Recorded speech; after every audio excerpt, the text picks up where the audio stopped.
The views are essential for my influencer brand.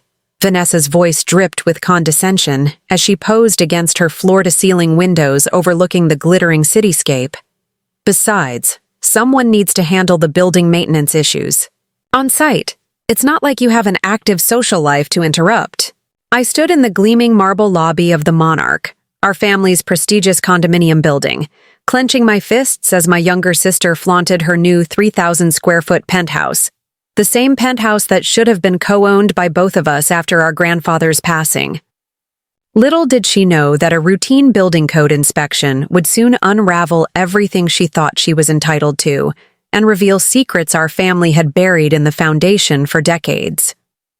Before we jump back in, tell us where you're tuning in from, and if this story touches you, make sure you're subscribed because tomorrow, I've saved something extra special for you. My name is Rebecca Chen, and at 31, I watched in stunned silence as my parents handed over our family's crown jewel to my 28-year-old sister while I was relegated to what they called a practical living arrangement, a converted basement unit that hadn't seen renovations since the 1990s and doubled as the building's maintenance office. The same basement where I now stood, 3 weeks later, staring at a mysterious crack in the wall that would change everything. "Now, girls," my mother interjected with that familiar placating tone she'd perfected over years of Vanessa's tantrums. "You both received valuable living spaces. The Monarch has been the Chen family legacy for 3 generations, and now you each have a stake in continuing that tradition."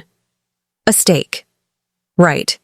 Vanessa got the $3.5 million penthouse with panoramic city views and a private rooftop terrace, while I got the 700-square-foot afterthought that shared walls with the building's mechanical room and laundry facilities. The constant hum of industrial washers and dryers had become the soundtrack to my new life. "Don't forget about the inspection next month, Becca," Vanessa called out as she stepped into the private elevator that would whisk her 32 floors up to her luxury eyrie.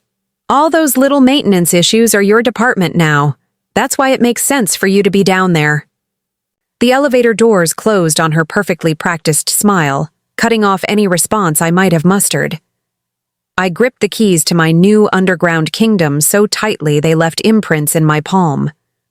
The worst part wasn't even the unfairness of it all. It was how everyone acted like this was completely reasonable. Of course, the younger, more photogenic, more socially connected sister deserved the penthouse. Never mind that I'd spent the last 7 years managing the Monarch's operations while Vanessa was busy building her lifestyle brand through a series of sponsored posts and collaborations funded by our parents' seemingly bottomless generosity. The Monarch wasn't just any building. Constructed in 1937, it was one of the city's first luxury residential towers, commissioned by my great-grandfather Elias Chen after he immigrated from Shanghai and built a real estate empire from nothing. Its Art Deco architecture and opulent interiors had been featured in architectural magazines and design blogs, and its residents included some of the city's most influential families, celebrities, and business leaders. For generations, the penthouse had been the Chen family residence, passed down from one caretaker to the next, until now. "Rebecca, honey," my mother touched my arm gently, pulling me from my thoughts. "Why don't we go see about getting you settled in? I bought some lovely throw pillows that would brighten up your space." My space.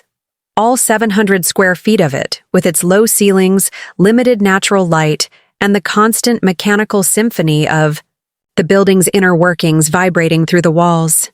But I forced a smile because that's what I always did. Keep the peace, don't make waves, be grateful for what you get. "Sure, Mom," I said, following her toward the service elevator that would take us down to my new home. Though I think it might take more than throw pillows. The basement apartment was exactly as I remembered from the initial walkthrough. Beige walls that had yellowed with age, worn laminate flooring that curled at the edges, and a kitchenette that looked like it had been installed when Clinton was president. The previous occupant had been our longtime building manager, Mr. Gaines, who had lived here rent-free until his retirement last month. "It has so much potential," my mother said brightly, running her hand along a dusty window well that offered a ground-level view of passing feet on the sidewalk outside. And think of the convenience. You're right here if any residents need assistance after hours. Of course, because even with this generous gift, I was still expected to manage the building's operations. Meanwhile, Vanessa would be hosting Rooftop, soiree and creating content about her amazing, self-made luxury lifestyle for her hundreds of thousands of followers. "Mom," I started, trying to keep my voice steady, "can we talk about why Vanessa got the penthouse? I've been managing this building for 7 years. I know every resident, every maintenance issue, every detail of its history and operations." "Oh, honey?" My mother cut me off with that dismissive wave I knew so well. "You know your sister needs the space for her career. Her social media presence and connections are so important for the building's image and prestige, and she's always been more visual. Visual. Right. Because posting filtered photos of avocado toast and luxury product placements counted as a career these days. Besides," my mother continued, avoiding my gaze as she fussed with her designer bag, "after that unfortunate incident with the Goldstein's renovation project, your father thought it best to have you focus on the operational side of things." The Goldstein incident. 3 months ago, a contractor had installed non-regulation plumbing fixtures in one of our luxury units, causing significant water damage to the unit below. I had caught the issue during a routine inspection and handled the crisis efficiently, getting emergency repairs done within hours, but apparently that wasn't good enough. One complaint from Mrs. Goldstein about the inconvenience, and suddenly I was incompetent. Never mind that I'd prevented 3 other major disasters this year alone, or that our occupancy rate and property values were the highest they'd been in a decade under my management. One mistake and I was relegated to the basement, while Vanessa, who couldn't tell a circuit breaker from a light switch, got the penthouse. I was about to argue further when my phone buzzed, a text from Mr. Rothstein in 14B about a malfunctioning garbage disposal. Perfect timing, as always. "Duty calls," I said, already heading for the door. "Thanks for the pillows, Mom." "Oh, and Rebecca," my mother called after me, "don't forget the building's 85th anniversary gala is in 6 weeks. Vanessa's handling the planning, but she might need some logistical support." Of course she was, because planning parties was apparently more valuable than actually running the building that made those parties possible. The next few days passed in a blur of unpacking boxes and addressing resident complaints. Every time, I heard the private elevator stop at the top floor, carrying another delivery of furniture or decor for Vanessa's content creation spaces. I felt my resentment grow. But I buried myself in work, doing what I'd always done. Being the responsible one, the reliable one, the one who kept things running while others took the credit. It wasn't until Friday evening, after dealing with a power surge that knocked out half the building's smart home systems, that I finally had a moment to really look at my new apartment. The space was small but had good bones, high ceilings for a basement unit, original moldings that had somehow survived decades of neglect, and a surprising amount of built-in storage. With some work, it could be not horrible. I was examining a persistent leak in the bathroom when something odd caught my eye, a slight discoloration in the wall near the floor, forming a perfect rectangle about 2 feet wide. On closer inspection, the drywall texture was slightly different from the surrounding area, as if it had been patched at some point. Curious, I tapped on the wall, hearing a hollow sound that seemed out of place for what should have been a solid foundation wall. Heart racing slightly, I grabbed a screwdriver from my toolkit and gently prodded at the edges of the discolored rectangle. To my surprise, the drywall gave way easily, revealing what appeared to be a small access panel that had been painted over multiple times. With trembling hands, I carefully pried open the panel. Behind it was a small recess in the concrete foundation wall, and inside lay a leather portfolio, covered in dust, but otherwise well preserved. When I pulled it out and opened it, I found myself looking at blueprints and documents bearing my great-grandfather's signature dated 1937, the year the Monarch was built. To my descendants, the cover letter began in elegant handwriting.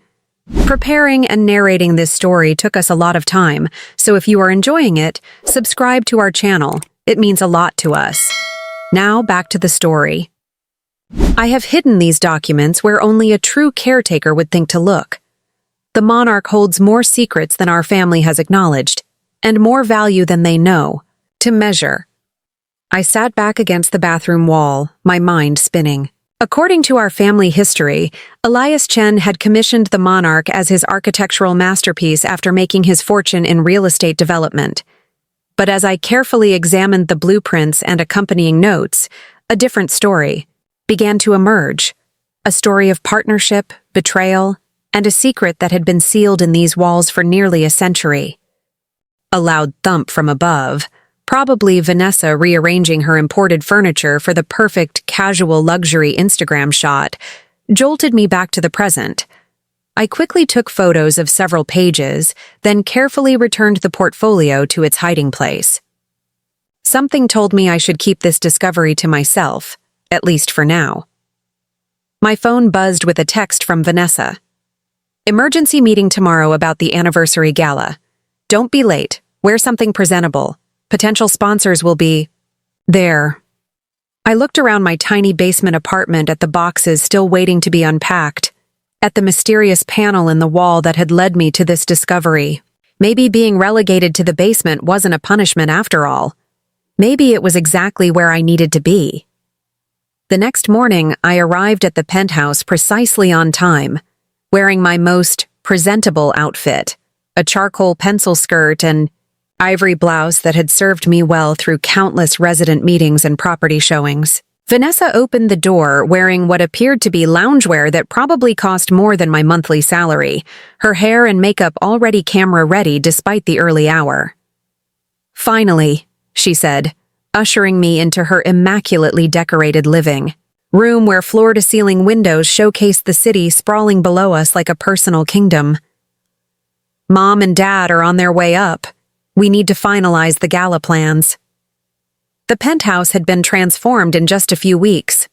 Gone were the classic furnishings and family heirlooms that had given the space its timeless elegance. In their place was an explosion of contemporary luxury, all white marble, brass accents, and strategically placed designer items that would photograph well for her followers. Our great-grandfather would have had a heart attack. Now, Vanessa continued, pulling out a rose gold tablet with her monogrammed case. "I'm thinking we showcase the building's evolution, legacy reimagined as our theme. Out with the stuffy old history, in with the aspirational lifestyle concept. Maybe even announce some modernization plans for the common areas." "Modernization?" I interrupted, unable to help myself. "The Monarch is a registered historical landmark. We can't just, oh, don't be so stuck in the past." She waved off my concern with perfectly manicured fingers. "Nobody wants to live in a museum. We need to attract the right kind of residents and investors, people who understand the future of urban luxury living, the right kind. Like the crypto millionaire she'd approved for 26B last month, who'd already received 4 noise complaints and tried to install a hot tub on his balcony." Before I could argue further, our parents arrived, my father beaming with pride as he took in Vanessa's decorating choices. "Stunning," he declared, kissing her cheek. "You've really brought this place into the 21st century, sweetheart." I thought about the portfolio hidden in my bathroom wall, about the history they were so eager to erase, but I held my tongue as Vanessa unveiled her grand vision for the anniversary gala. It would be quite an event, I had to admit. She'd thought of everything: celebrity chef catering, live entertainment, signature cocktails, even a documentary crew to capture the evolution of the Monarch's legacy. Everything except, what about the building code inspection? I asked quietly. They all turned to look at me. "What inspection?" Vanessa asked, frowning. I took a deep breath. "The city's new historical building safety initiative. All buildings, over 75 years old, need to undergo a comprehensive inspection before they can host events with over 100 guests. It's scheduled for next week. The inspector will need access to all areas of the building, including the original structural elements. Can't you just handle that? My father demanded. That's operational stuff. Your department.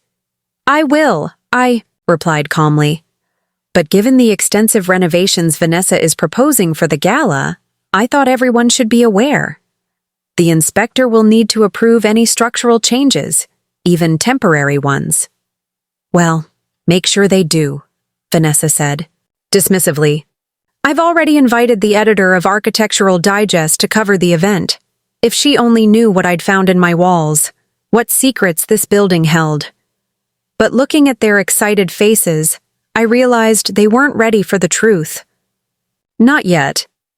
The building inspection would happen the week before the gala, and with it, everything they thought they knew about the Monarch and our family would change forever.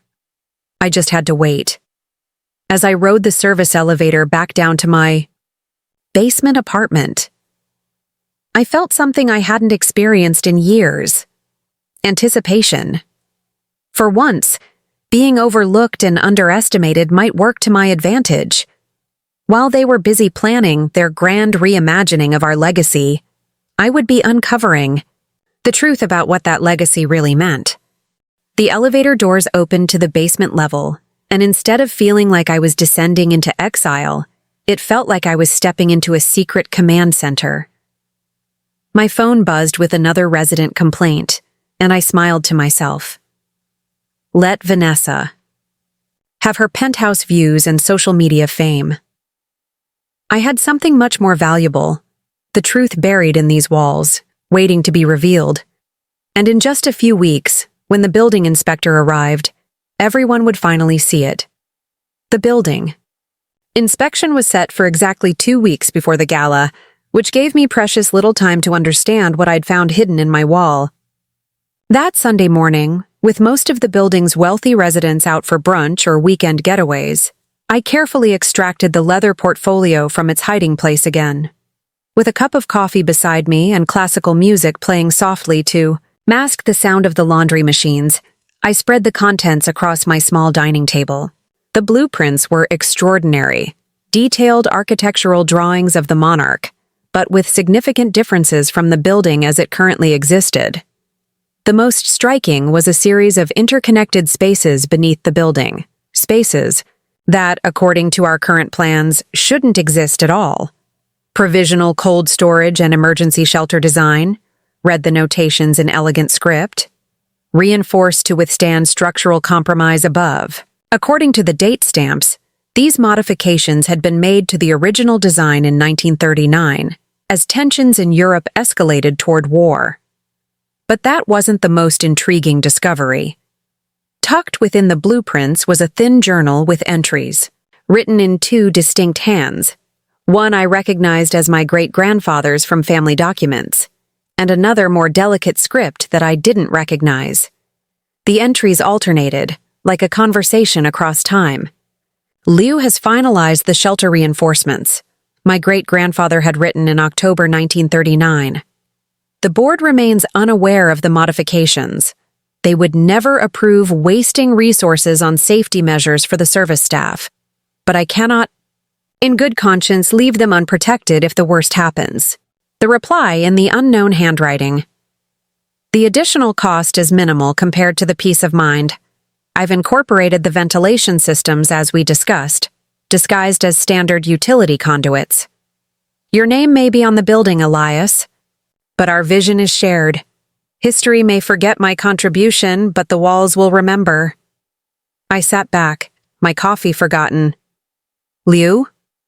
There was no Liu in our family history, at least none that had ever been mentioned in connection with the Monarch. According to the carefully curated family narrative, Elias Chen had single-handedly commissioned and overseen every detail of the building's construction, his crowning achievement after building a real estate empire from nothing. Yet here was evidence of a partnership, a collaboration that had apparently been erased from our family's story.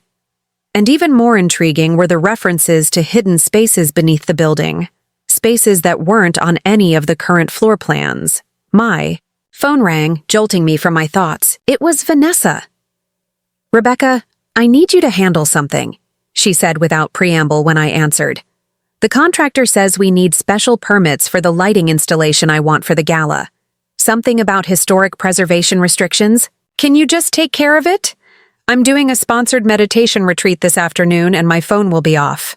Vanessa, you can't just... Thanks, you're the best.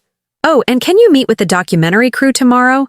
They want B-roll of the building's operational elements. You know, the boring stuff. Perfect for your department. Gotta go. She hung up before I could respond. Typical. I stared at my phone for a moment, then back at the documents spread across my table. An idea began to form. Fine, I murmured to my empty apartment. I'll meet with the documentary crew. The next morning, I did something I hadn't done in years. I called in a personal day. In the 7 years I'd worked as the Monarch's manager, I'd accumulated over 2 months of unused vacation time.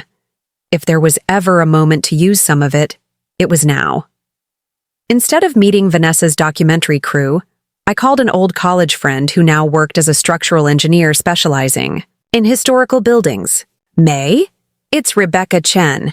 Remember that favor you owe me from when I helped you pass architectural history?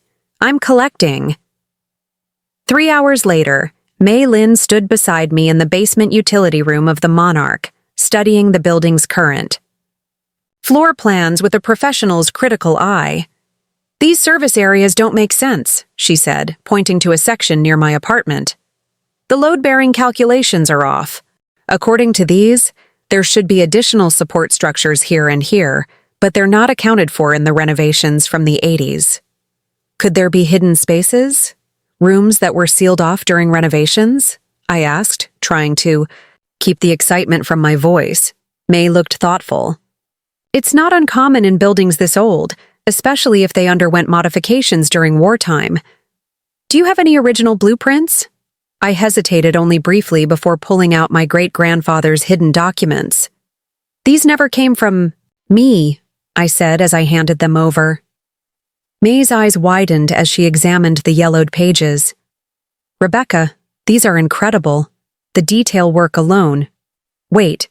She stopped at the plans showing the subterranean areas. These spaces definitely aren't on the current plans.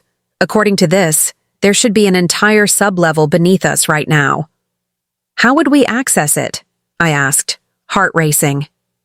If I were designing a hidden shelter, May said, tracing the blueprints with her finger, I'd disguise the entrance as something utilitarian, something nobody would look twice at. Her finger stopped on a marking near what was now my apartment, like a maintenance closet. We looked at each other, then at the unassuming door across the utility room, the door labeled electrical access, authorized personnel only, that had always been assumed to be a small closet housing circuit breakers. Do you have the key? May asked. I jingled my master key ring. I have all the keys. The door opened easily enough, revealing a cramped space filled with electrical panels. But when May pressed on the back wall with determined precision, something unexpected happened. A section of the wall swung inward, revealing a narrow passage beyond. Motion sensor flashlights, May muttered, pulling small lights from her bag. Never explore unknown structural spaces without them. The passage led to a steep set of concrete stairs descending into darkness. As we carefully made our way down, the air grew cooler and surprisingly fresh. The ventilation system mentioned in the journal was apparently still functioning after all these decades. At the bottom of the stairs, we entered a space that took my breath away, a large room, perhaps 2,000 square feet, with several smaller chambers branching off from it.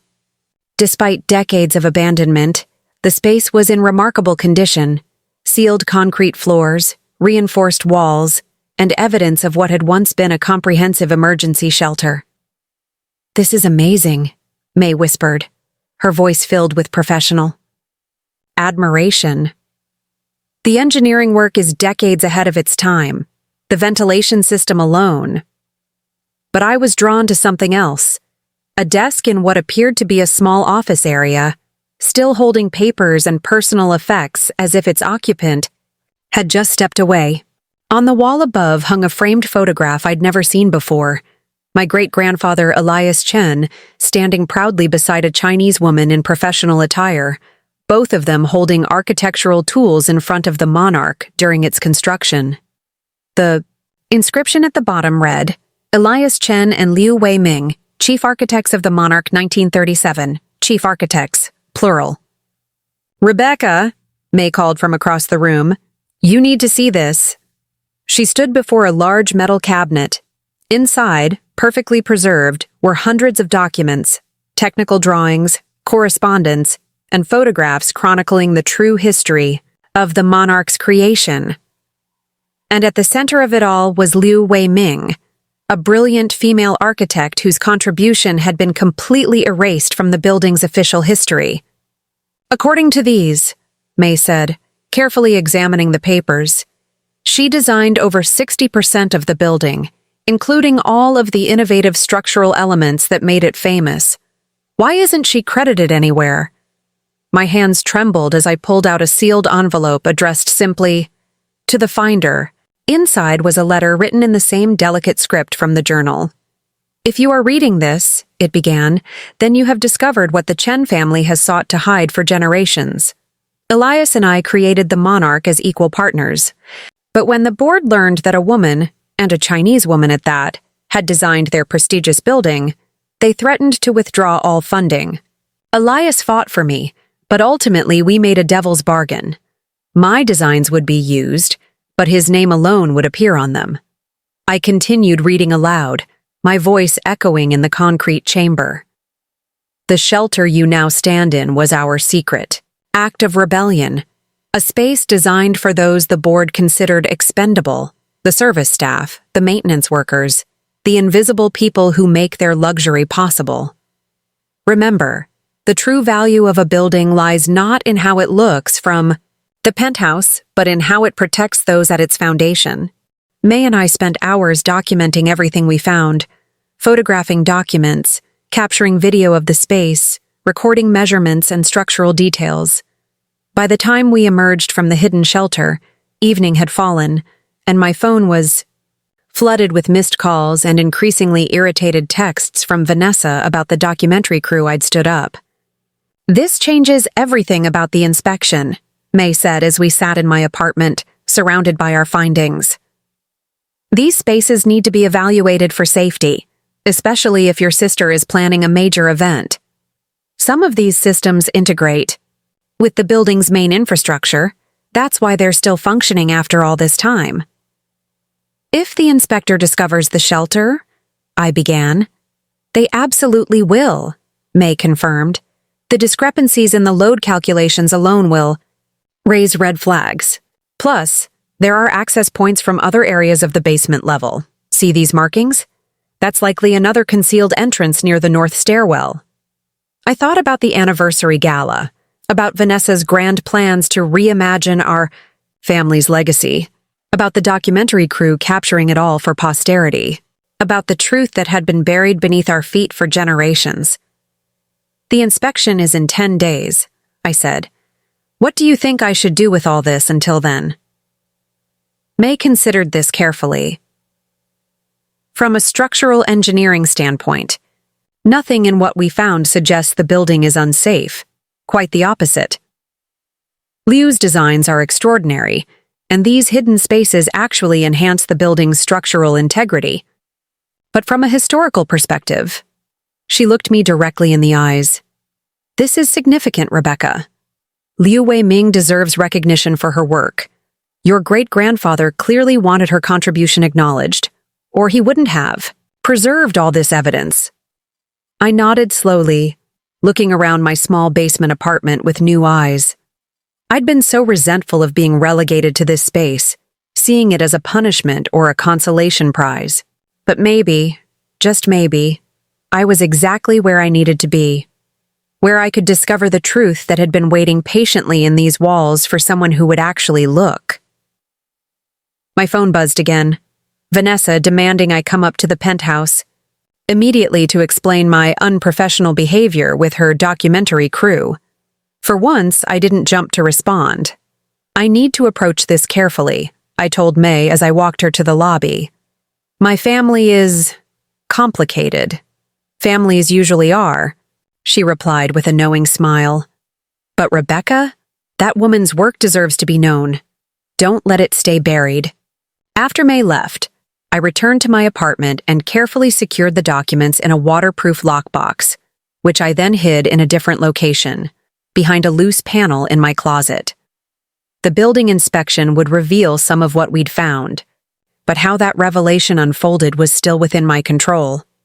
I finally texted Vanessa back. Sorry about today.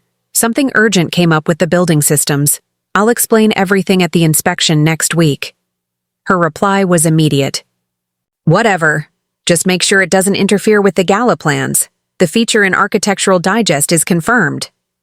I smiled to myself as I prepared for bed, the weight of the building above me no longer feeling oppressive but protective, as if the very walls Liu had designed were watching over me, waiting for her story to finally be told. The next day, instead of immediately confronting my family with what I'd discovered, I did something more strategic. I began researching Liu Weiming, trying to uncover whatever fragments of her history might exist outside our family's censored narrative. The building. Inspection was coming, and when it did, I needed to be armed with more than just blueprints and photographs. I needed the whole truth about the woman whose legacy had been buried beneath the Monarch for almost a century, and whose story was about to change everything about how we saw our family's celebrated past. My search for information about Liu Weiming led me to the City Historical Society archives, housed in a stately limestone building downtown. The archivist, an older woman named Dr. Eleanor Blackwood, peered at me over her reading glasses when I inquired about architectural records from the 1930s. The Chen building? She repeated, recognition flashing in her eyes. Interesting timing. We just received a donation of materials from that era. Personal effects from the estate of Walter Hargrove. Who's Walter Hargrove? I asked. He was the city's building commissioner from 1935 to 1952, Dr. Blackwood explained, leading me through the climate-controlled archives. His family found boxes of his papers during an estate clear-out. Nobody's had time to properly catalog them yet. An hour later, I sat at a research table surrounded by dusty folders containing correspondence, permit applications, and inspection reports. Most were routine administrative materials, but then I found it, a formal complaint filed by Walter Hargrove regarding the Monarch's building permit in 1937. Application lists Elias Chen as sole architect, the document stated. However, reliable sources confirm substantial design work by L.W. Ming. Investigation recommended regarding potentially fraudulent permit submission. My heart raced as I turned the page to find a handwritten note attached. Investigation closed. By order of Mayor's office. Political considerations supersede regulatory concerns. Permit to proceed as submitted.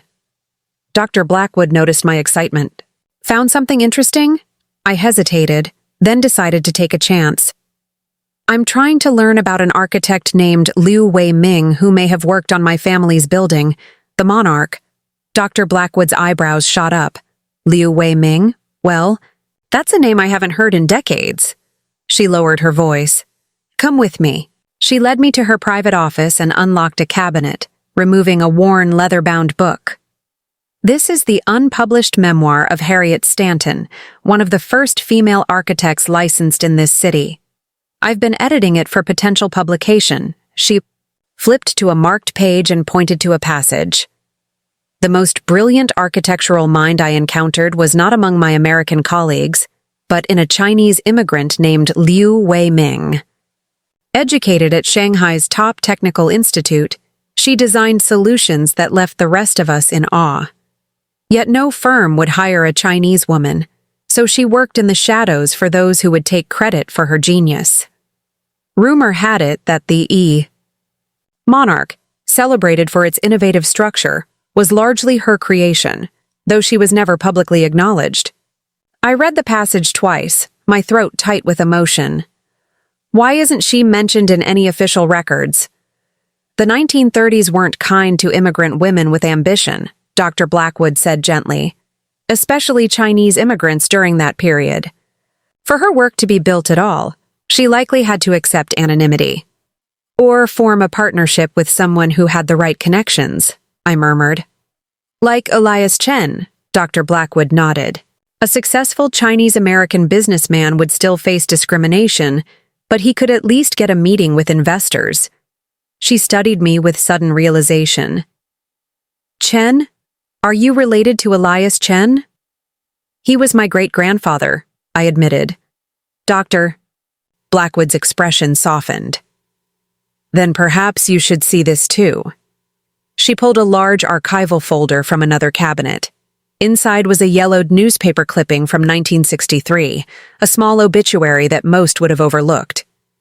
Liu Wei-ming, 68, passed away peacefully on March 4th, 1963. A talented draftswoman who contributed to several significant buildings in our city, she is survived by no immediate family. Services private. Beneath it was a handwritten note in faded, "Ingitter paid for by the Chen Family Trust." My family paid for her obituary, I whispered, and kept some connection to her until the end, Dr. Blackwood observed. That suggests something more meaningful than mere professional exploitation. I spent the rest of the day combing through every reference to the Monarch in the archives. While Liu was never credited in published materials, I found subtle threads connecting her to the building, a mention in an architectural journal of unusual Eastern influences in the support structures, a note in a builder's diary about the Chinese lady with the brilliant beam calculations, and a photograph of a construction crew where a woman stood partially obscured at the edge, blueprint in hand. By closing time, Dr. Blackwood had become invested in my search. The Historical Society is hosting a panel on overlooked architects next month, she said as I prepared to leave. If you find concrete evidence of Liu's work, we would be very interested. I think I can do better than that, I replied, thinking of the hidden shelter and its treasure trove of documentation. But I need to wait for something first. That something was the building inspection, now just 5 days away. In the meantime, I had another confrontation to handle. As expected, Vanessa was waiting when I returned to the Monarch, having cornered me in the lobby. She wore athleisure wear that probably cost more than my monthly rent, her expression a perfect mix of annoyance and condescension. Where have you been? The documentary crew rescheduled for tomorrow, and the event planner needs finalized floor plans for the gala. I've been covering for you all day. Covering for me? How exactly? I asked, unable to keep the edge from my voice. I had to personally give Mrs. Davidson from 12B directions to the service elevator when her regular one was being maintained, she said, as if describing extraordinary heroism. That's your job, not mine. And planning this gala is supposed to be your job, I countered. Yet somehow I'm handling the permit applications, venue approvals, and vendor coordination. Because that's the boring administrative stuff, she said, with a dismissive wave. I'm focused on the creative vision and social connections that will make this event noteworthy. Before I could respond, the lobby doors opened and my father strode in, impeccably dressed as always. His face brightened when he saw Vanessa, then took on a more measured expression when he noticed me. My girl's hard at work, he said jovially. How are the gala preparations coming along? Wonderfully, Vanessa gushed. I've confirmed 3 influencers with over 1 million followers each, and Architectural Digest is sending their top photographer. Rebecca is handling the logistics. My father nodded approvingly. Excellent use of your strengths. He turned to me. Speaking of logistics, I heard from Wilson at the city planning department that there's some kind of inspection scheduled. It's a standard safety review for historic buildings, I explained. Especially before major events. It's been on the calendar for months. Well, make sure it goes smoothly, he instructed. We don't need any complications so close to the gala. The Chen name still carries weight at City Hall. Use it if necessary. The casual assumption that we could simply override regulatory requirements made my skin crawl. Was this how the Monarch had always operated? How many corners had been cut over the years? How many inspections smoothed over to maintain the eye? Building's prestigious image? Actually, I said carefully, I've been preparing for this inspection thoroughly. The inspector is Patricia Diaz. She has a reputation for being extremely detail-oriented, especially with historical structures. My father's expression darkened slightly. Diaz? I don't know her. Wilson usually sends someone more accommodating. The Historical Building Division operates independently, I explained. They're particularly interested in the Monarch because of its architectural significance. Well, just make sure she focuses on what's necessary for the event approval, he said dismissively. No need to turn this into some exhaustive historical investigation. If he only knew. Of course, I said, keeping my expression neutral. I'll give her exactly what she needs to see. The next morning, instead of meeting with Vanessa's documentary crew as scheduled, I spent 2 hours on a video call with May, reviewing every detail of what we'd found in the hidden shelter. She had created digital renderings of the original, blueprints, overlaying them with current building plans to highlight the discrepancies. The inspection will definitely reveal the existence of these spaces, she confirmed. What's not certain is how thoroughly they'll investigate once they find them. That might depend on how you present the information. What do you mean? You could present this as a potential safety concern, unknown spaces that need evaluation, May suggested. Or you could present it as a significant historical discovery that enhances the building's value and legacy. I considered this. The second approach would certainly be more appealing to my family. It's also more honest, May pointed out. Liu's work is remarkable. These hidden areas actually make the Monarch more structurally sound, not less. She was designing with wartime safety considerations that were decades ahead of standard practices. After our call, I created a comprehensive package of information about the hidden shelter and Liu Weiming's contributions. If I was going to reveal this history, I wanted to control the narrative, to ensure Liu received the recognition she deserved, rather than having her work treated as a regulatory problem to be handled.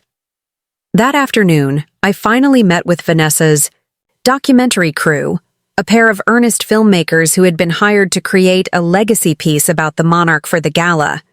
They followed me through the building's public areas, filming as I explained the standard history, the features my family had always proudly claimed as Elias Chen's innovative vision. "And what about you?"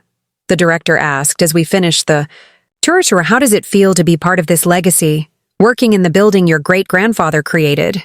I hesitated, choosing my words carefully. Family legacies are complex, I said finally. What we celebrate publicly isn't always the complete story. The Monarch has secrets that even the Chen family hasn't fully appreciated, until now. The director looked intrigued. What kind of secrets? You'll have to wait for the gala, I said with a smile. I think everyone will be surprised by what we're discovering about the Monarch's true history. Later that evening, as I organized my findings, in my apartment, my mother paid an unexpected visit carrying a shopping bag. I brought you some nicer outfits for the inspection and gala, she said, looking around my space with poorly concealed dismay. Have you done anything with those throw pillows I brought? They're on the sofa, I pointed out. Mom, can I ask you something? Did you ever hear great-grandfather mention someone named Liu Weiming? My mother's expression flickered briefly. So briefly I might have missed it if I hadn't been watching closely. That doesn't sound familiar. Why? I found some old documents mentioning her in connection with the Monarch, I said, deliberately vague. Just curious if her name ever came up in family stories. My mother busied herself arranging the clothes she'd brought. Your great-grandfather rarely discussed his business associates. It was a different time. He worked with many people who helped with various aspects of his projects. Helped, I repeated. Not collaborated with as equals? Rebecca, my mother, sighed. Why are you suddenly interested in ancient history? Shouldn't you be focusing on making sure this inspection goes smoothly? Vanessa has put so much work into the gala plans. I am focused on the inspection, I assured her. In fact, I've been preparing extensively. I think the inspector will find the Monarch's history very interesting. My mother gave me a sharp look. The inspector is here to verify safety codes, not get a history lesson. Please don't complicate things with unnecessary details. After she left, I sat among my research materials, thinking about my family's consistent pattern, their determination to control which parts of our history were celebrated and which were conveniently forgotten. The Monarch story had been carefully curated for generations, with Liu Weiming's contributions systematically erased despite her genius. 2 days before the inspection, I received an unexpected ally. Mr. Gaines, the retired building manager, who had lived in my apartment before me, stopped by on the pretext of retrieving mail that had been forwarded to the building. "How are you settling in?" he asked, glancing around the space with what I now recognized as knowing eyes. "Actually," I said on impulse, "I've made some interesting discoveries about the building and about a woman named Liu Weiming." His weathered face broke into a smile. "So you found it. I wondered if you would." "You knew?" I asked, stunned. "Not everything," he admitted, "but enough. My grandfather worked on the construction crew of the Monarch. He told stories about the Chinese lady architect who really designed the place. I found that sealed wall when I moved in 30 years ago. Saw enough to know it was significant, but..." He shrugged. "Your family signs the checks. I decided some secrets should wait for the right caretaker. And you think that's me? You're the first Chen in generations to care more about the building than the prestige it brings," he said simply. "The inspector comes tomorrow, doesn't she? Patricia Diaz." I nodded, surprised he knew. "Good woman, thorough, respects history." He headed for the door, then paused. "Your great-grandfather wasn't a villain, you know. He gave Liu opportunities, when no one else would. But he was a man of his time, with all the limitations that implies." He tapped the wall where the hidden panel was located. "Whatever you decide to do with what you found, make sure it honors both their contributions." After he left, I made my final preparations for the inspection. Tomorrow, Patricia Diaz would discover the hidden spaces beneath the Monarch. Spaces that had been concealed for nearly a century. How that discovery unfolded, and how my family responded to it, would determine whether Liu Weiming's legacy remained buried or finally received the recognition it deserved. With a mix of anticipation and anxiety, I reviewed everything one last time: the historical documents, the structural analysis May had prepared, the photographs and letters proving Liu's central role in creating the building my family had claimed as solely our achievement for generations. The building inspection would begin at 9 a.m. By the end of tomorrow, the carefully constructed narrative of the Monarch and the Chen family legacy would be forever changed. Inspector Patricia Diaz arrived precisely at 9 a.m., dressed in a crisp charcoal pantsuit with a city ID badge clipped to her lapel. She was younger than I expected, perhaps early 40s, with intelligent eyes that missed nothing and an air of quiet authority that commanded respect. "Ms. Chen?" She extended her hand. "Patricia Diaz, Department of Building Safety, Historical Division." "Rebecca Chen," I replied, shaking her hand firmly. "Building Manager of the Monarch. Thank you for coming." "I've been looking forward to inspecting this property," she said, surprising me. "The Monarch is architecturally significant. One of the few pre-war luxury buildings with its original structural elements largely intact."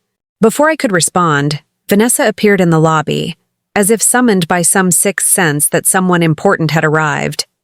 She wore an outfit that somehow managed to look both casual and expensively curated, her hair and makeup flawless despite the early hour. "Inspector Diaz, I'm Vanessa Chen, event coordinator for our upcoming 85th anniversary gala. I trust my sister has everything ready for a quick and efficient inspection." Her smile was dazzling, but didn't quite reach her eyes. Patricia Diaz nodded politely, but remained focused on her tablet. "The inspection will take as long as necessary to ensure compliance with historical building safety codes. Given the Monarch's age and significance, I anticipate a comprehensive review." Vanessa's smile faltered slightly. "Of course, but we're on a tight timeline with the gala preparations. Building safety takes precedence over event planning, Ms. Chen," Inspector Diaz stated firmly. "Now, shall we begin with the infrastructure? Areas, mechanical rooms, utility spaces, foundation access points?" "Actually," I interjected, "I've prepared a complete building tour that follows the original construction sequence. I think you'll find it most efficient for your evaluation." "Excellent approach," Diaz approved, making a note on her tablet. Vanessa looked between us, clearly calculating whether her presence was necessary for this technical portion of the inspection. "Well, I'll leave you to the basement things. Rebecca, our parents are coming at 11 to review the gala setup. We'll need your sign-off on the electrical requirements for the lighting installation." "I'll be available once the inspection is complete," I replied neutrally. After Vanessa departed for the penthouse, I turned to Inspector Diaz. "I should inform you that during my recent review of the building's systems, I discovered some architectural elements that don't appear in our current plans." Her interest visibly piqued. "Undocumented structural features?" "More than features," I said carefully. "An entire sub-level that's been sealed off for decades." Inspector Diaz's professional demeanor couldn't quite conceal her excitement. "Show me?" I led her not to the utility room entrance May and I had used, but to the north stairwell where we'd identified another access point. This would allow us to enter the hidden level from a different angle, giving Diaz a more comprehensive understanding of its scope. "This section of wall," I explained, pointing to what appeared to be an ordinary concrete surface, "doesn't match the thermal signature of the surrounding structure. According to the original blueprints I recently uncovered, there should be a passage behind it." "Original blueprints?" she questioned sharply. "Yes," I admitted. "Found in a sealed compartment in my apartment. I've brought copies for your review." I handed her the folder containing the digitized versions May had prepared. Diaz examined them with growing astonishment. "These are extraordinary. The structural innovation alone." "Wait." She looked up at me sharply. "These are signed by two architects, Elias Chen and Liu Wei-ming. I'm only familiar with Chen being associated with this building." "That's the other discovery we need to discuss," I said. "But first, let me show you what's behind this wall." Using the information from Liu's plans, I located the hidden release mechanism, disguised as an ordinary electrical junction box, and pressed it in the specific sequence noted in the margins of the blueprint. With a soft click, a section of the wall swung inward, revealing a narrow passage identical to the one May and I had discovered earlier. "Remarkable," Diaz breathed, switching on her industrial-grade flashlight. "This doesn't appear to be a later modification. The concrete, formulation, and reinforcement style match the original construction. It was built as part of the original structure," I confirmed, "but deliberately concealed from official records." We descended into the hidden sub-level, and I watched as Inspector Diaz's professional assessment transformed into undisguised admiration. She methodically documented everything: the innovative ventilation system, the structural reinforcements, the self-contained utilities that had allowed this space to remain functional despite decades of neglect. "This is far beyond 1930s building standards," she noted, examining a particularly ingenious support column design. "Some of these approaches weren't common practice until the 1960s. Who was Liu Wei-ming? Why isn't her name in any of our historical records?" I showed her the office area with the photograph of Elias and Liu standing together. then the cabinet containing their correspondence and design notes. Diaz spent nearly an hour reviewing the materials, her expression growing increasingly serious. "Ms. Chen," she said finally, "what you've discovered here isn't just a building code matter. It's a significant historical finding. Liu Wei-ming's contributions to this building represent groundbreaking architectural work that has been erased from the historical record." "I know," I replied quietly. "That's why I wanted you to see it, firsthand." "I'm going to need to bring in additional experts," she decided. "The historical preservation team, at minimum. This space needs to be properly documented and evaluated." Just then, my phone buzzed with a text from Vanessa. "Where are you?" "Parents are here. Everyone waiting in the penthouse. Inspection should have been done by now." "My family is expecting me upstairs," I explained to Diaz. "They're planning the 85th anniversary gala and don't yet know about any of this." She raised an eyebrow. "They don't know about a major structural element of their own building?" "The Chen family history with the Monarch has been selectively preserved," I said carefully. Understanding dawned in her eyes. "I see. Well, this inspection certainly can't be completed today. There's far too much to evaluate properly. I'll need to schedule a follow-up with a full team." She checked her watch. "I should document the main systems as originally planned, so I can file the preliminary report. Shall we continue the standard inspection and then address your family together?" I nodded, relieved to have an ally in what I suspected would be a difficult conversation. We spent the next hour completing the regular inspection, with Diaz meticulously checking fire safety systems, electrical panels, and emergency exits. By the time we took the elevator to the penthouse, it was past noon, and according to the increasingly frantic texts from Vanessa, my family was furious at the delay. The penthouse was filled with people when we arrived. My parents, Vanessa, the event planner, the documentary crew, and representatives from several luxury brands who were sponsoring the gala. They were gathered around a scale model of the transformed lobby space, with Vanessa in the middle of what appeared to be an impassioned presentation. "Finally!" she exclaimed when she saw me. "We've been waiting forever. Is the inspection finished?" "So we can proceed with the installation approvals?" Inspector Diaz stepped forward. "Actually, Ms. Chen, the inspection has revealed significant findings that will require additional evaluation before any event permits can be issued." The room fell silent. My father stepped forward, his expression carefully controlled. "I'm James Chen, owner of the Monarch. What seems to be the problem, Inspector? I'm sure whatever concerns you have can be addressed promptly." Diaz was unintimidated. "Mr. Chen, your building manager has discovered an entire sub-level that doesn't appear in any of your current building plans. A sub-level that contains substantial historical documentation about the Monarch's original design and construction." All eyes turned to me. My mother's face had gone pale, while my father's expression hardened into something dangerous. "Rebecca," he said with forced calm, "what is this about?" I took a deep breath.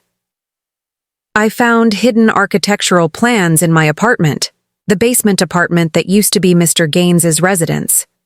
These plans show that the Monarch was designed not just by great-grandfather Elias, but by a partner named Liu Wei-ming, a female architect whose contributions have been erased from our family history." "This is ridiculous," my father scoffed. "Some old drafts by an assistant don't change the building's provenance." "She wasn't an assistant," I said firmly, pulling out the folder of documents I'd brought with me.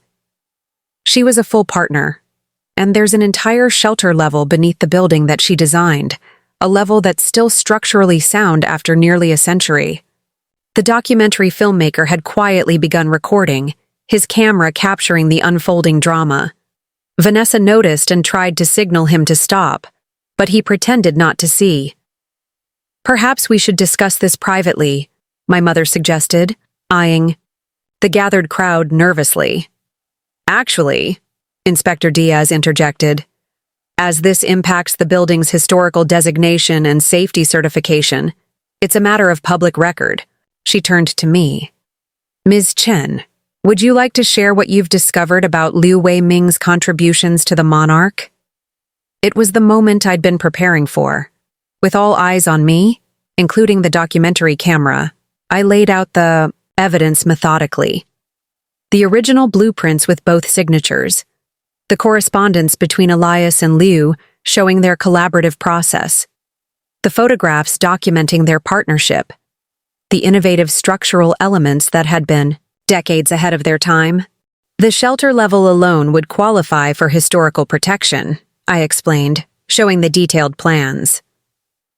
Liu designed it to protect not just the wealthy residents, but the service staff who would have been overlooked in typical evacuation plans of that era. Her ventilation system, structural reinforcements, and self-contained utilities were revolutionary. As I spoke, I could see the event planner and brand representatives exchanging impressed glances. The documentary filmmaker had moved closer, capturing every detail. Even Vanessa seemed momentarily forgotten as the true history of the Monarch captivated everyone's attention. My father attempted to regain control of the narrative. This is all very interesting historical trivia, but it doesn't change the fact that Elias Chen built the Monarch and established our family's legacy in this city. Actually, Mr. Chen, Diaz corrected, if these documents are authenticated, and they appear genuine to me, it significantly changes the historical record of this building. The Monarch would be recognized not just as your grandfather's achievement, but as a pioneering example of a woman architect's work during an era when women, particularly immigrant women, were systematically excluded from the profession. This could be an incredible story, the documentary director said, unable to contain himself. The hidden history of the Monarch, a female architect's vision finally revealed after 85 years. I saw the exact moment when Vanessa's calculating mind shifted from seeing this revelation as a threat to recognizing it as an opportunity. Her expression transformed from annoyance to sudden inspiration. A female architect erased from history, she mused aloud. Discovered just in time for our 85th anniversary celebration. She turned to the event planner. We need to pivot. The gala theme is now revealing the Monarch's true legacy. We'll focus on Liu Weiming's groundbreaking work and my sister's discovery. My parents stared at her in disbelief. My father started to object, but Vanessa was already in full planning mode. The documentary should feature the hidden shelter level. It's visually spectacular and has an incredible human story. We'll need to carefully restore it, of course. The brands will love the female empowerment angle. It's perfect for their marketing narrative. And Rebecca, she turned to me with newfound appreciation. You'll need to be centrally featured. You uncovered this history after all. Inspector Diaz watched this transformation with barely concealed amusement. Before any event can proceed, we'll need to complete a full structural assessment of the hidden level and update all building documentation. I'll be bringing in the historical preservation team tomorrow. We'll incorporate the inspection process into the documentary, Vanessa decided. The meticulous preservation of architectural history, it adds authenticity. My mother, recognizing the inevitability of this new direction, attempted to save face. Our family has always valued the Monarch's historical significance. This additional information only enhances its importance. Only my father remained visibly resistant, his expression dark as the conversation swirled around him. He pulled me aside while Vanessa captivated the room with her rapidly evolving vision for the reimagined gala. What do you think you're doing? He demanded in a low voice. This building, this legacy, has been in our family for generations. Now, you want to give credit to some unknown woman?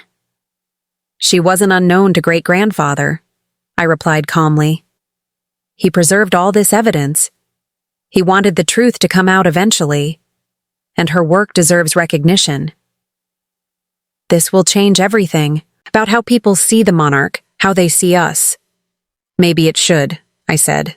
Maybe our family's real legacy isn't about taking credit, but about creating something extraordinary, even if part of that meant working with someone society wouldn't accept at the time.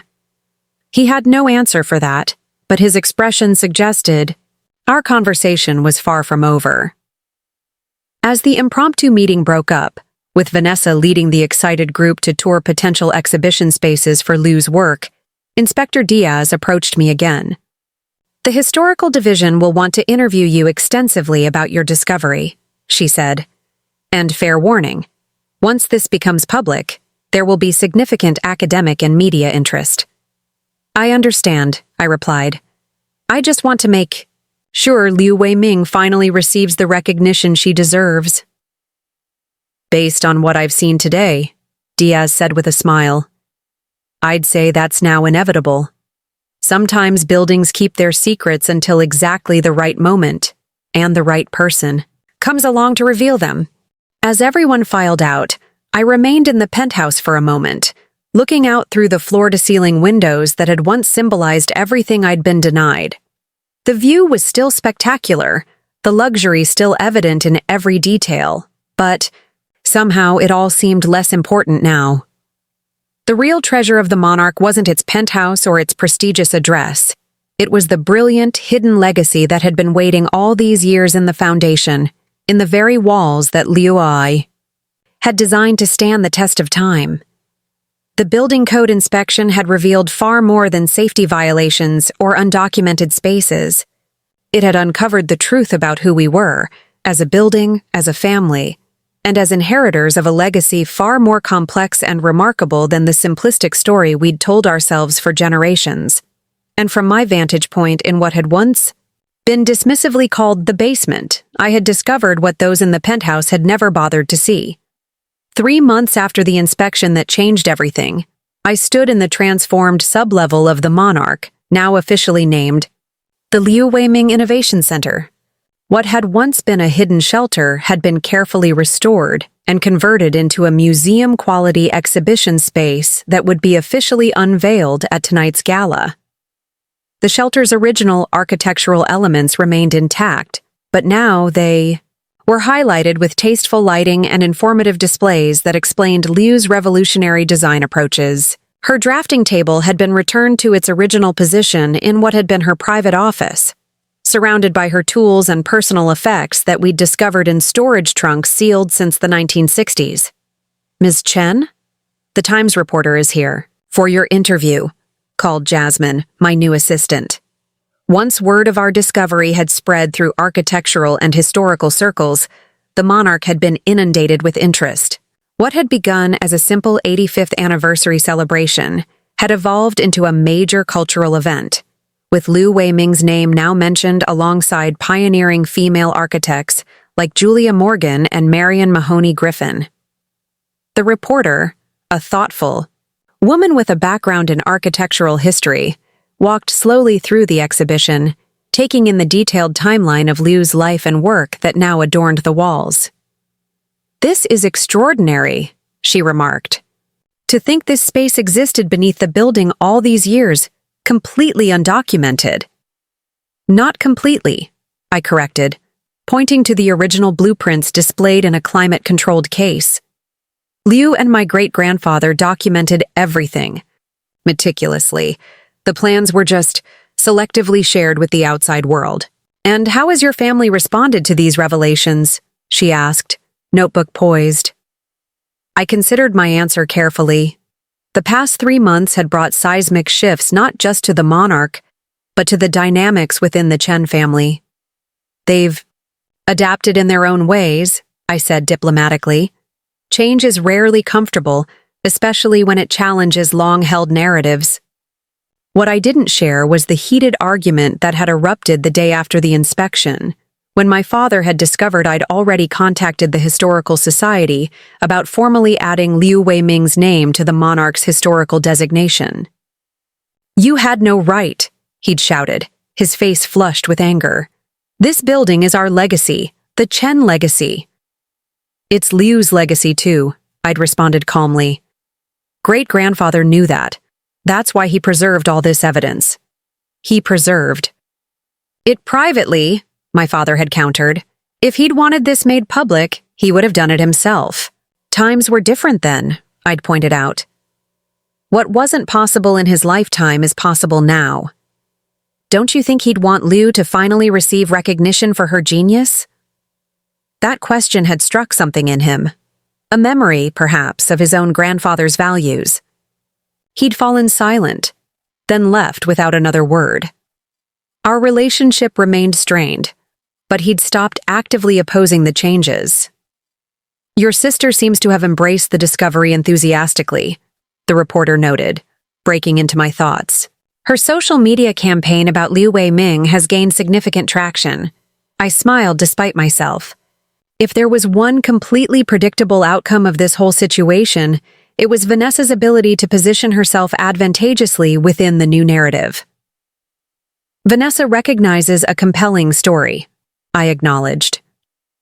And she's been effective at bringing attention to Liu's achievements.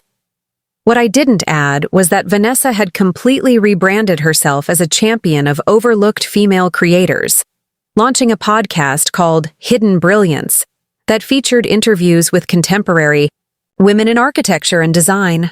Her follower count had tripled, and she'd recently secured a book deal for a coffee table volume on female architects whose contributions had been erased or diminished.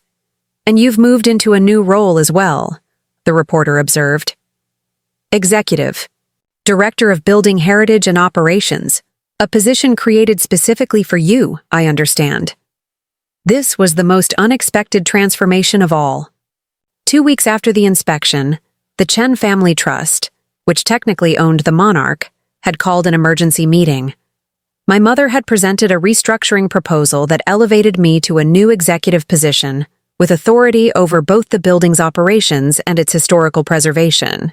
The Monarch's historical significance has increased dramatically, she'd explained in the formal, business-like tone she reserved for family business matters.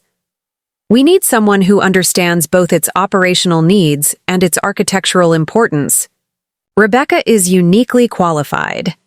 My father had remained stonily silent throughout the meeting, but hadn't opposed the appointment. Vanessa, surprisingly, had been its most vocal supporter. It makes perfect sense, she'd declared. I'll handle the public-facing aspects, the events, media relations, and brand partnerships, while Rebecca manages the building itself and its historical programs. We each play to our strengths. It was the first time in our adult lives that Vanessa had spoken of us as complementary rather than competitive, and I'd been too shocked to respond immediately. The discovery changed more than just the Monarch's historical record, I told the reporter, choosing my words carefully. It changed how we see ourselves as its caretakers. After the interview concluded, I made my final inspection rounds before the gala. The event would be dramatically different from Vanessa's original vision of a glitzy celebration of luxury living. Instead, it would center on the unveiling of the Liu Weiming Innovation Center, with prominent architects, historians, and preservation experts in attendance alongside the social elite Vanessa had originally courted. As I passed through the lobby, now adorned with informational displays about the Monarch's true architectural history, I noticed my father standing alone, examining a large photograph of Elias Chen and Liu Weiming standing together at the building's original groundbreaking ceremony. "Dad," I acknowledged, stopping beside him. He nodded, still looking at the photograph. The Historical Society found more pictures in their archives. Apparently, they were misfiled all these years. Or deliberately misplaced, I suggested gently. He sighed. "Your mother told me something interesting yesterday. Her grandmother, my grandmother, once mentioned a Chinese lady architect who worked with Elias. We all assumed it was just a confused memory of an elderly woman. None of us ever thought to explore it further. Because it didn't fit the story we were telling ourselves," I said. "Because it didn't fit the story we were told," he corrected. "Each generation inherited the narrative and passed it on without questioning." He turned to me. "Except you." It was as close to an acknowledgement as I was likely to get. I accepted it with a nod. The basement apartment, he said after a moment. It wasn't an afterthought or a punishment. It was where all this began, where Liu worked, where she and Elias planned everything. I know, I replied. I've moved her drafting table back there, actually. The exhibition has her public work, but I wanted to keep something of her in her original space. He looked at me with new understanding. You still live there, even though you could move anywhere in the building now. It feels right, I said simply. That space has history. Important history. My father nodded slowly, then gestured to the photograph. They look like equals in this picture. Partners. They were, I confirmed. According to their letters, they had tremendous respect for each other's talents. Elias had the business connections and social position that allowed their work to be built. Liu had the technical brilliance and innovative vision that made that work exceptional. And neither could have succeeded alone, my father murmured, almost to himself.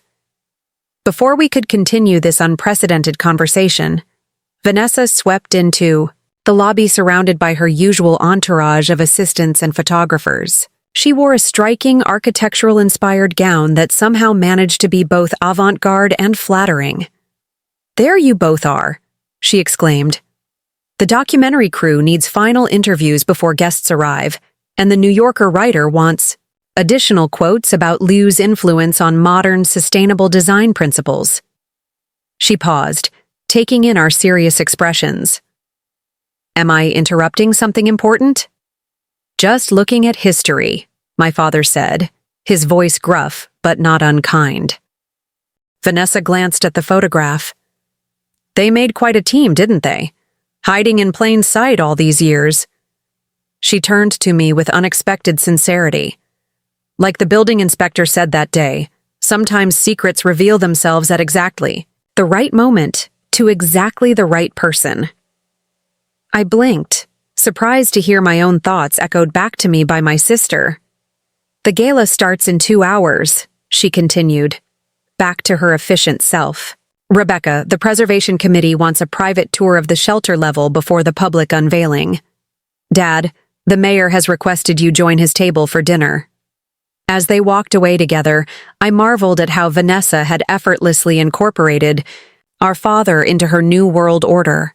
She would always land on her feet, always find a way to position herself advantageously. But for once, her adaptability was serving something larger than her own ambition. I made my way back to my apartment, no longer the basement, but now proudly called the Architect's Studio, in the Monarch's updated directory. The space had been transformed not with luxury finishes or expensive furnishings, but with purpose and meaning. Liu's drafting table stood by the window, restored to its original condition. The walls displayed copies of her early sketches for the Monarch. And the hidden compartment where I'd found the original documents remained, though now it contained a journal of my own observations about the building and its history. As I changed for the gala, I reflected on the extraordinary journey of the past 3 months. The inspection that was meant to be a routine bureaucratic exercise had instead uncovered a hidden history that transformed not just a building, but the lives of everyone connected to it. May arrived just as I was finishing dressing, looking elegant, in a tailored suit.